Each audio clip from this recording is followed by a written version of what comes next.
देखिए, कस्टमाइज जरूर लिखा था, बट मैं यहाँ पे हर किसी का मैं यहाँ पे कोई प्लान नहीं बना के देने वाली हूँ कि तुम इतने दिन में कर लो, तुम इतने दिन में कर लो, तुम इतने दिन में कर लो। नहीं, ऐसा कुछ भी नहीं होने वाला है। तो मैं यहाँ पर आपको क्या बताने वाली हूँ, मैं यहाँ पर आपको कुछ ऐसी टिप्स एंड ट्रिक्स बताऊंगी जिससे आप अपना प्लानर खुद बना सकते हैं। देखिए, 2 से 3 चीजें इंपॉर्टेंट होती है जो मुझे लगता है, और ये हम फर्दर डिस्कस करेंगे। अगर किसी को ये लग रहा है कि अरे कुछ भी नहीं बताने वाली है, तो अभी आप वीडियो को बंद करके जा सकते हैं। थोड़ा हार्श है, थोड़ा रूड है, पर ठीक है, ठीक है।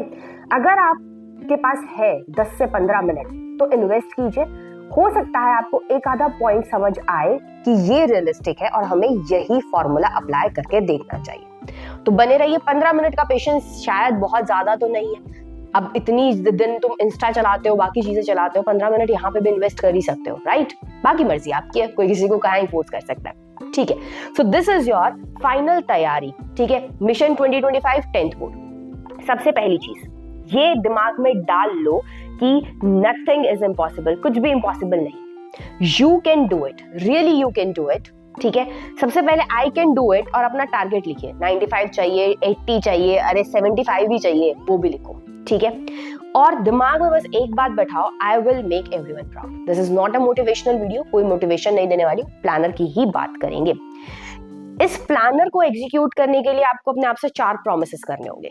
नहीं कर पाते हो तो इम्पॉसिबल है। पहला प्रॉमिस जो आपको खुद से करना पड़ेगा, हर स्टेप पर लगेगा नहीं हो रहा है, ठीक है। कईयों को ओवर कॉन्फिडेंस लगेगा, तो जिनको ओवर कॉन्फिडेंस में, उन्हें भी ये खुद को समझाना है एवरीथिंग इज अंडर कंट्रोल। इतना ज्यादा ओवर कॉन्फिडेंट होने की जरूरत नहीं है। जो जिनका कॉन्फिडेंस लेवल बहुत लो है, वो भी खुद को ये समझाए everything is under control. Possible है, बिकॉज 10वीं आसान है, 10th क्लास आसान है। ये क्यों बोल रही हूँ? बिकॉज अगर आप वर्क करते हो राइट डायरेक्शन में तो ही 10th क्लास आसान है। हर किसी के लिए 10th क्लास आसान नहीं है। इतने लोग फेल क्यों होते हैं अगर 10th क्लास आसान होती तो? वो इसलिए फेल होते हैं क्योंकि वो राइट डायरेक्शन में एफर्ट नहीं डालते। कई लोग तो बहुत लेजी है, ठीक है। तो भी आप 10th क्लास को इजीली बहुत अच्छे मार्क्स से कवर कर सकते हो, क्रॉस कर सकते हो। कई लोग बिल्कुल ही लास्ट में पढ़ते हैं। हालांकि दोनों में डिफरेंस होता है, मैं ये कोई चीज हाइप नहीं कर रही हूँ कि हाँ भाई आखिरी के महीने में पढ़ो, लेकिन फिर भी राइट डायरेक्शन में करने से हेल्प हो सकती है। इसको एक कोट से समझाना चाहूंगी। अब्राहम लिंकन का एक बहुत फेमस कोट है, वो उनका ये कहना है, अगर मुझे 6 घंटे दिए जाए एक पेड़ को काटने के लिए, तो मैं 4 घंटे इस्तेमाल करूंगा अपनी कुल्हाड़ी को शार्प करने के लिए। क्या? अपनी एक्स को शार्प करने के लिए मैं 4 घंटे लगाऊंगा और फिर मैं 2 ही घंटे में पेड़ काट लूंगा। अब बताओ कौन सा बढ़िया? तुम 6 घंटे फिजिकली वर्क करो, एक पेड़ को काटने की कोशिश करो, वो कटता भी नहीं है, ठीक है, लेकिन आप 4 घंटे उस कुल्हाड़ी को शार्प कर लो, 2 घंटे में पेड़ कट जाएगा। सिमिलरली बात हम यहाँ पे करने वाले। एक बच्चा है जो बहुत ज्यादा टाइम लगा रहा है पूरा का पूरा सिलेबस कवर करने में, अगर तुम प्लानिंग से चलोगे तो तुम थोड़े टाइम में कर लोगे। एक स्टूडेंट है भाई 12-12 घंटे पढ़ रहा है, नंबर नहीं आ रहे प्री बोर्ड में। प्रॉब्लम क्या हो रही है जी? प्रॉब्लम ये हो रही है गलत डायरेक्शन में पढ़ रहा है। गलत डायरेक्शन में का क्या मतलब है? वो चीज पढ़ रहा है जो इंपॉर्टेंट नहीं है। उसे पढ़ने की क्या जरूरत है जो इंपॉर्टेंट है। तो ये कहना चाह रही हूँ मैं कि आपको मेहनत करनी होगी राइट डायरेक्शन में, और राइट डायरेक्शन में ही मेहनत करने के लिए ये प्लानर है जो मैं आपको बताने वाली हूँ। दूसरा, आज वीडियो देखने के बाद अगर मेरी बात समझ में आती है तो खुद के लिए जो भी प्लान बनाओगे, प्रॉमिस करो उसे पूरा करो, उसे फॉलो करो, उसे ब्रेक नहीं करोगे। किसी और से बेइज्जती कराना अच्छा नहीं लगता ना। Similarly breaking discipline is equal to insulting yourself. अगर डिसिप्लिन ब्रेक कर रहे हो इसका मतलब खुद को इंसल्ट कर रहे हो और कुछ कर भी नहीं रहे हो। समझ में आई बात? ओके। फिर ऐसा लगे कि भाई खुद पे कॉन्फिडेंस लूज हो रहा है, चौथा प्रॉमिस जो खुद से करना है, और कभी इसकी वीडियो देख रहे हो, कभी उसकी वीडियो देख रहे हो, कभी मेरी वीडियो देख रहे हो, कोई फायदे की बात नहीं, ठीक है। जब भी लगे कि नहीं समझ आ रहा क्या करना है, ये बोल रहा है ये कर ले, वो ये बोल रहा है कि वो कर ले, उस केस में सिर्फ एक ही इंसान को अपना गुरु मानना, सीबीएसई का सिलेबस, उसके प्रीवियस ईयर क्वेश्चन पेपर और सैंपल पेपर, यही आपके गुरु है, इसके अलावा और कुछ नहीं। छोटे लेवल से बड़े लेवल किसी की तैयारी कर लो, हमेशा सिलेबस को, प्रीवियस ईयर क्वेश्चन को और सैंपल पेपर्स को ही गुरु मानो और किसी को नहीं, अगर टाइम वेस्ट नहीं करना है। ओके। अब ये जो एक शीट है ये आपकी ब्लैंक मिलेगी अगर आप इसको डाउनलोड करते हैं तो। डाउनलोड मींस टेलीग्राम चैनल से, ठीक है, फ्री ऑफ कॉस्ट है। तो आप अपनी प्लानर बनाते वक्त किन किन बातों का ध्यान रखेंगे? अगर मैं 10th क्लास में होती या फिर जब मैं थी 10th क्लास में, तो मैं किन बातों का ध्यान रखा करती थी? अपना टाइम डिसाइड कर लेती थी, जो मेरी प्रिपरेशन का लेवल है उसके बेस पे मैं डिसाइड कर लेती थी। अगर मेरा सिलेबस कंप्लीट नहीं हुआ है तो फर्स्ट फोकस क्या होना चाहिए कि आपका सिलेबस कंप्लीट हो, ठीक है।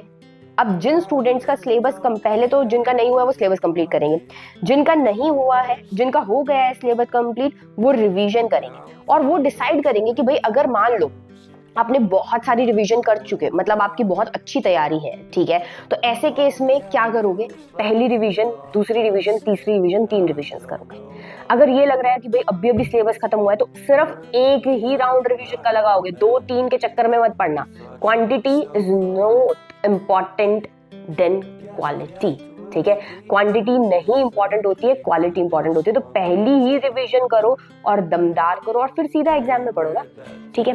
अब एक बहुत बड़ी प्रॉब्लम, आपने 10th क्लास में पूरी में कुछ तो पढ़ा होगा ना, ठीक है। बहुत बड़ी प्रॉब्लम जो हम फेस करते हैं वो क्या करते हैं, हम इजी जो सेक्शन होता है ना, मान लो मेरे को लेट अस सपोज एसएस में ही मेरे को चैप्टर आता है पावर शेयरिंग, ठीक है। मैं पढ़ने के नाम पे बार बार पावर शेयरिंग रिवाइज करती रहती हूँ। उससे क्या इफेक्ट होगा, कुछ भी नहीं होगा। और मेरे को पॉलिटिकल पार्टी चैप्टर इतना घटिया लगता है, मेरे से वो याद ही नहीं होता और मैं हमेशा उसको डिनाई कर देती हूँ और ये सोचती हूँ आखिरी में पढ़ूंगी यार पॉलिटिकल पार्टीज। तो बहुत गलत अप्रोच है। सबसे पहले जो चीज आपके लिए प्रॉब्लम बन रखी है ना, इसको हटाओ अपने रास्ते से, ठीक है। तो जो एरिया डिफिकल्ट लगता है उसको कंप्लीट करो, बिकॉज जब भी, एक बात सोच के देखो, लॉजिकली बताती हूँ मैं, जब आप एग्जाम की तैयारी करने बैठ रहे हो तब आपके पास एनर्जी बहुत ज्यादा होगी पहले दिन, ठीक है। दूसरे दिन थोड़ी और कम, तीसरे दिन थोड़ी और कम, चौथे दिन और एग्जॉस्ट होते जाओगे। तो पहले दिन काम उस चीज पे करो ना जो डिफिकल्ट है। पहले दिन आसान करके अपनी एनर्जी वेस्ट कर दी तो डिफिकल्ट तो वैसे 2 चैलेंजेस हो गए। एक तो एनर्जी का लेवल कम हो गया है सेकंड डिफिकल्ट काम करने के लिए, और दूसरा दिमाग में अरे ये तो डिफिकल्ट है, तो पहले आज तक नहीं हुआ पूरे साल, तो अब क्या होगा, ठीक है।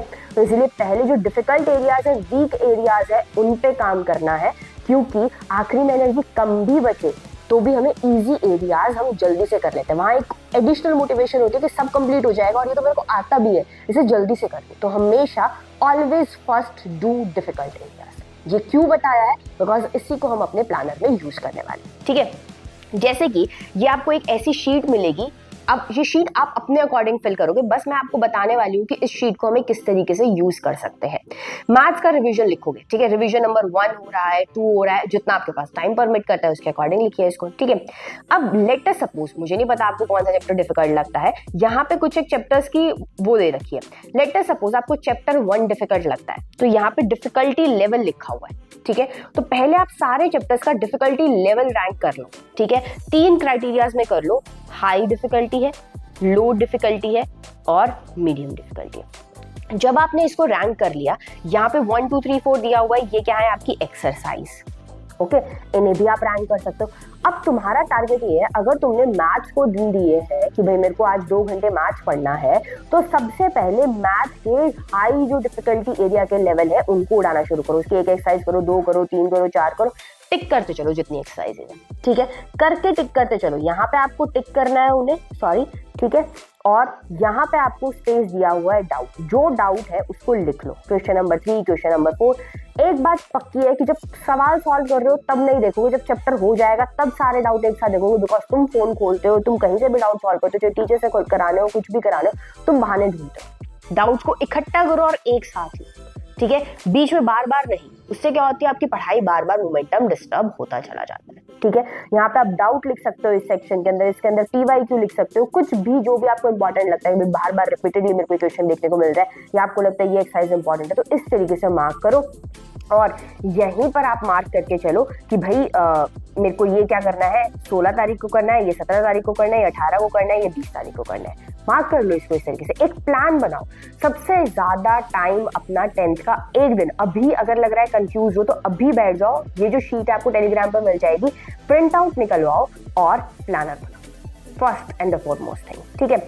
उसके बाद यहाँ पे आपको नोट्स के लिए स्पेस दिया है, आप बना सकते हो। सिमिलरली आपको शीट मिलेगी हर एक एग्जाम के लिए, हर एक सब्जेक्ट के लिए एक शीट मिलेगी। जैसे यहाँ पे सोशल साइंस की शीट है आपको, ठीक है, और लिखा हुआ है ज्योग्राफी। ज्योग्राफी में अब चैप्टर्स कितने हैं, 6 चैप्टर्स है, राइट, ओके। यहाँ पे लिख दिया आपने चैप्टर 1, लेट अस सपोज, यहाँ पे लिख दिया आपने चैप्टर 2, यहाँ पे लिख दिया आपने चैप्टर 3, ठीक है। यहाँ पे टॉपिक लिखोगे, चैप्टर 1 के अंदर टॉपिक्स कौन कौन से हैं। चैप्टर 1 सोशल साइंस के अंदर जो आपका रिसोर्सेज और डेवलपमेंट वाला चैप्टर है, उसके अंदर आपके टॉपिक्स आपने यहाँ पे लिखने शुरू कर दिए। जैसे कि इसके अंदर सॉयल का एक टॉपिक है, ठीक है, उसके बाद सॉयल इरोजन का इसके अंदर एक टॉपिक है। इस तरीके से आपने क्या करना शुरू कर दिया, टॉपिक्स लिखने शुरू कर दिए। यहाँ पे आपका लैंड डिग्रेडेशन है, उसका टॉपिक लिखने शुरू कर दिया, ये लिख लिया। अब इसके बाद क्या करना है मैम, हमें क्या सिलेबस लिखने बैठना है? नहीं। अब जो बच्चे ये करते हैं कि भाई हम पढ़ते बहुत रहते हैं पर काम का कुछ नहीं पढ़ पाते हैं, उनके लिए है ये एक्सरसाइज। आपको क्या करना है, पहले तो एक ऐसी लिस्ट बना लेनी है, आपको ये पता चल जाएगा आपको क्या क्या काम करने हैं, ठीक है। जब आपको ये पता चल गया आपको क्या क्या काम करने हैं, उसके बाद यहाँ पे सेक्शन है PYQ। अपने प्रीवियस ईयर क्वेश्चन ढूंढोगे, ओपन करोगे, और जैसे आप प्रीवियस ईयर क्वेश्चन लगा रहे हो, मान लो आपको लगता है सॉइल इरोजन पे क्वेश्चन है, ठीक है, इसको टिक करो, ठीक है। आपको लगता है कि लैंड डिग्रेडेशन पे क्वेश्चन है, इसको टिक करो, ठीक है। आपको लगता है अगर आपके पास बहुत, आप नेक्स्ट लेवल ऑफ प्रिपरेशन में चले गए, आपको लगता है सैंपल पेपर है, सैंपल पेपर सॉल्व कर रहे हो, तो जो आपको टॉपिक लगता है कि भाई सैंपल पेपर में बहुत इंपॉर्टेंट है, उस पर टिक करते चलो। इससे आपको क्या पता चल जाएंगे कि भाई ये तो मेरे एरियाज, कौन से एरियाज है जो इंपॉर्टेंट है, और ये एरियाज वो एरियाज है जो इंपॉर्टेंट नहीं है। अगर मेरे पास बहुत टाइम बचा होता है तो ही मैं ऐसे एरियाज को टच करूंगी, ठीक है। सिमिलरली इसके केस में भी आपको यहाँ पे क्या लिखना है, डिफिकल्टी लेवल लिखना है। ऐसे टॉपिक्स को, ऐसे जो टॉपिक्स हैं जो आपको याद नहीं होते, उनको कर लो रेड से मार्क, मतलब ये तो तुम्हें जरूर से जरूर करके जाना है। और अगर वो PYQ और सैंपल पेपर की कैटेगरी में फॉल कर रहा है तो आपको पक्का फॉर श्योर वो करके जाना है। अब डिपेंड करता है, आपके पास बहुत टाइम है तो आप रिवीजन 1 लगा सकते हो, 2 लगा सकते हो, 3 लगा सकते हो। अब रिवीजन करते वक्त हमेशा ध्यान रखना, जो क्वेश्चंस, जो टॉपिक्स आपके प्रीवियस ईयर क्वेश्चन में रिपीट हो रहे हैं, जो आपके सैंपल पेपर में रिपीट हुए, या फिर आपकी क्लास में कोई टेस्ट हुआ है उसमें रिपीट हुए, आप वही टॉपिक्स को सबसे पहले कवर करेंगे। और फिर फाइनल एग्जाम के डे पे एक फाइनल रिवीजन का सेक्शन है। सिमिलरली आपको ऐसे ही कंप्लीट शीट मिलेगी जिसके अंदर आपको हर एक SS हुआ, साइंस हुआ, इनके सारी शीट्स मिल जाएंगी। बस आपको ये प्रिंट आउट निकालना है और आपको यहाँ पे फिल करना है कि आपको कौन से टॉपिक्स डिफिकल्ट लगते हैं। आपका पहला काम रहेगा कि कौन से टॉपिक डिफिकल्ट लगते हैं, उन टॉपिक्स को सबसे पहले सॉल्व करना है, और फिर आप इजी और मीडियम, पहले मीडियम की तरफ जाएंगे और फिर इजी टॉपिक्स की तरफ जाएंगे। इससे आपकी प्रिपरेशन बहुत बहुत अच्छी हो जाएगी। 2 एक्सरसाइज कर रहे हैं हम इससे। सबसे पहला हम ट्रैकिंग कर रहे हैं कि हमने कितना कर लिया और हमारा कितना रहता है। ये बहुत ज्यादा इंपॉर्टेंट होता है ट्रैकिंग करना, ठीक है। दूसरा हम ये कर रहे हैं कि हम सिर्फ सबसे पहले इंपॉर्टेंट एरियाज को कवर कर रहे हैं, और उसके बाद टाइम बचता है तो ही हम ऐसे एरियाज पर टाइम दे रहे हैं जो कम आपकी वेटेज के हैं, ठीक है, या फिर जिनसे कम ही क्वेश्चंस पूछे जा रहे हैं। इससे आप प्रायोरिटाइज करना सीख रहे हो, ठीक है। और इसी तरीके से आप अपना खुद का कस्टमाइज प्लान बनाए ना, किसी और के ऊपर क्यों डिपेंड करते हो, ओके। विदाउट वेस्टिंग टाइम, अब मैं आपको सिर्फ एक ही एडवाइस दूंगी, अगर आपको ये पूरी बात यूजफुल लगी है तो टेलीग्राम सेक्शन पे जाइए, टेलीग्राम चैनल पर जाइए, वहां से ये PDF डाउनलोड करें, आज ही निकलवाओ और आज ही बैठ के सबसे पहले अपने लिए एक प्लानर बनाओ। सारे टॉपिक लिस्ट करो, PYQ पढ़ते वक्त साथ साथ लिस्ट कर लेना, and get ready for your exams. खुद को खुद से तैयार करो एग्जाम के लिए। Bye bye.